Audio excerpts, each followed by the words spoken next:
À peine arrivé, des mains de fer s'emparèrent de moi. On multiplia les précautions. Point de couteau, point de fourchette pour mes repas. La camisole de force, une espèce de sac de toile à voilure, emprisonna mes bras. On répandait de ma vie. Je m'étais pourvu en cassation. On pouvait avoir pour 6 ou 7 semaines cette affaire onéreuse.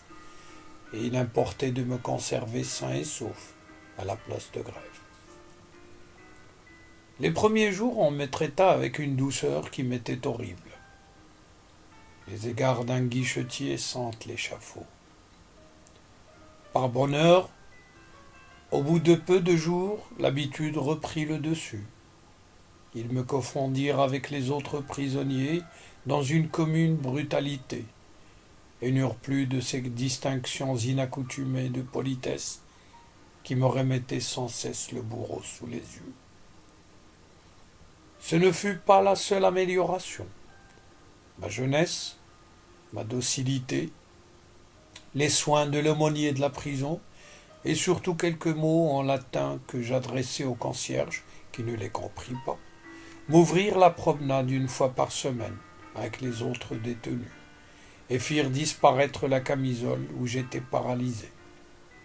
Après bien des hésitations, on m'a aussi donné de l'encre, du papier, des plumes et une lampe de nuit. Tous les dimanches, après la messe, on me lâche dans le préau, à l'heure de la récréation. Là, je cause avec les détenus. Il le faut bien. Ils sont bonnes gens, les misérables. Ils me content leur tour. Ça serait à faire horreur, mais je sais qu'ils se vantent. Ils m'apprennent à parler argot. Ah, brouscailler bigorne, comme ils disent. C'est toute une langue hantée sur la langue générale, comme une espèce d'excroissance hideuse, comme une verrue. Quelquefois une énergie singulière, un pittoresque effrayant.